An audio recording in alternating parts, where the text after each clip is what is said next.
Exploring the evolution of Hollywood movie trailers. The goal of all Hollywood movie trailers remains the same: to entice audiences. But that hasn't stopped them from changing rapidly over the years. Love them or hate them, movie trailers are an integral part of the proper movie-going experience.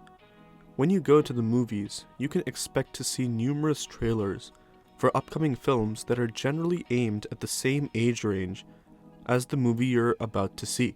Trailers are essentially commercials, short advertisements about 2 or so minutes meant to draw up interest in the upcoming films that moviegoers might be interested in seeing.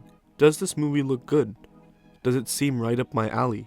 Or is it something that I'd never be willing to pay to see? It's the nature of advertising in Hollywood. If you've got people paying to go to the movies, it only makes sense to show them what else they might be willing to pay to see. As movies have evolved over time, so have movie trailers. Present-day Hollywood trailers barely resemble those of the 60s, nor do they resemble the ones from the 80s. Heck, even 90s trailers seem pretty different than the ones that exist now. But in what ways exactly are they different? And for that matter, what ways are they similar? Let's go back in time for a moment and take a look. In the world. When watching Hollywood movie trailers, it's easy to spot patterns between them. So easy in fact that they've become a heavy subject of parody, being everywhere from YouTube videos to kids' cartoons. Spider-Man: No Way Home. The Adventures of Pete and Pete and Pete. It's more than likely you've seen your fair share of trailer parodies. Would you do me one favor? Would you call me the Grouch? When you bring me out, can you introduce me as Joker? This is due to recurring similar elements often found in Hollywood movie trailers, various trailerisms that have been parodied and poked fun at for the past few decades. Whether it be the cheesy, dramatic announcers that were wildly prevalent up until the early 2000s, This summer, America's favorite fat cat is headed to the UK. or the more recent trend of emotional, somber, epic renditions of hit songs that often come across as melodramatic. Underneath the bridge, Certain aspects of trailers almost always lend themselves to some form of mockery or another, often making them feel repetitive and samey. But advertising is advertising, and studios have to market their films somehow. At the end of the day, there's a way to market movies, and when advertisers find formulas that work, of course they're going to use them. The early days of film. Around the time trailers became commonplace in the early days of movies with sound, they often took on a very bombastic tone, with dramatic music over clips of the movie being advertised.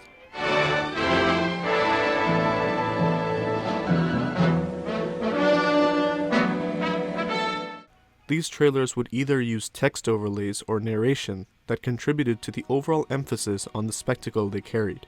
It's Charlie, the wonderful, the extraordinary Charlie Chaplin. Text overlays would make frequent use of exclamation points, while voiceovers spoke with excitement. The names of the main cast would also be displayed, generally towards the trailer's end. Sometimes trailers would focus more on the production of the films being advertised instead of the films themselves. The original trailer for Snow White and the Seven Dwarfs didn't even feature any footage from the movie itself. Instead, it quotes a piece from Time magazine before Walt Disney himself introduces the titular dwarves. Dwarfs' names fit their personalities. This pompous-looking individual is Doc, the self-appointed leader of the group. The 1949 film The Heiress similarly tries to garner up hype by introducing the cast and the director rather than talking about the story itself. Olivia de Havilland, winner of the Academy Award for To Each His Own. Co-starring with her is Montgomery Clift, whose phenomenal rise to stardom in Red River has made him the most sought-after young actor on the screen. While it's easy to see why this particular style of advertising didn't last long, it does serve as an interesting time capsule. Narration was also in full force at this time. Middle ground, the 60s to the 80s. Later on down the line, as films began to incorporate pop music, so did their trailers. The Graduate makes use of songs like Simon and Garfunkel's The Sound of Silence. Hello, darkness, my old friend. I've come to talk with you again. Which is reflected in its trailer. Trailers also became a little less dramatic at this time, which was understandable, as film had become a mainstay in pop culture at this point, with little reason to hype it up as much. But going back to music, one particular trend I've noticed in the 80s movies trailers is the use of single songs that play throughout the trailer. Diane Court. Hello, Diane? Hi, Lloyd Dollar, sir. This often gives 80s trailers an almost laid-back nature, like they're not trying to be super cool and flashy with fast-paced edits. They're doing exactly what a trailer is set out to do. Pique the viewer's interest by giving them an idea of the movie's overall tone and feel. Is it an outrageous slapstick comedy? Well, why should he get to skip school when everybody else has to go? Syphilitic meningitis? He never gets caught. Is it a suspenseful thriller? For some people, solitude and isolation can of itself become a problem. Or is it a romantic drama? And I will offer you a reward. My love.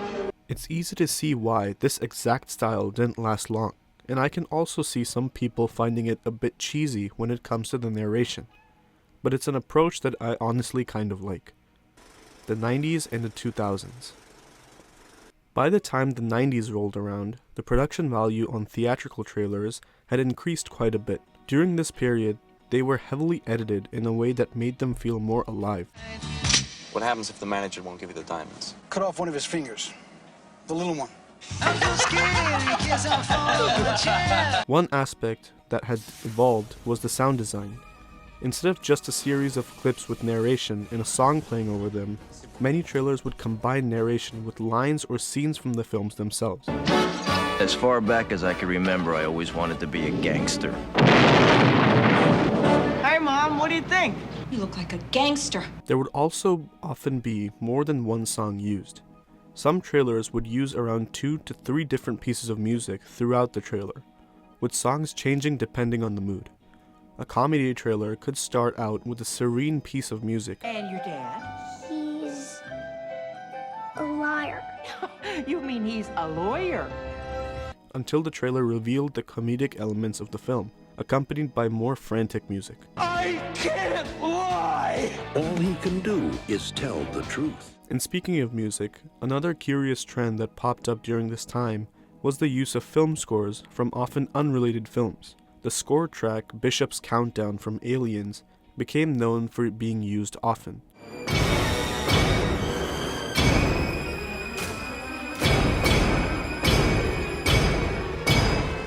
By the end of the 2000s, however, this became extremely rare. The 2010s and onward, narration fades out. The trailer for Christopher Nolan's film, Inception, was revolutionary in a way that it probably wasn't meant to be. The dramatic horn, taken from the film's score itself, was so iconic that many trailers began to incorporate music with similar epic sounds in a sort of modern-day equivalent to what early trailers did. If a Hollywood film has action or adventure elements, chances are its trailer tries to make it look as grand as possible.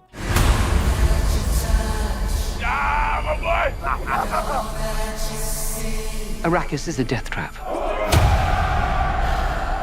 But even if the tone of the movie isn't epic, trailers in this day and age are often extremely flashy, with lots of music and snappy editing.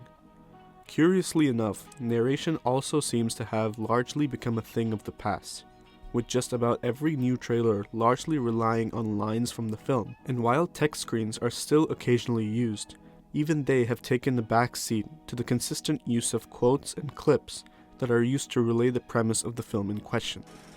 And that's a wrap. Observing different kinds of patterns and trends seen in trailers over the course of film history can give one a new appreciation for what certain time periods gave us. I'm sure there are plenty of people out there that miss voiceovers, no matter how much they've been parodied in pop culture, and I'm also sure that there are people that favor the aforementioned refrained culture of the 80s trailers. Regardless, movie trailers aren't going anywhere anytime soon, and we can only wonder what trailers in the next decade and onward will look like.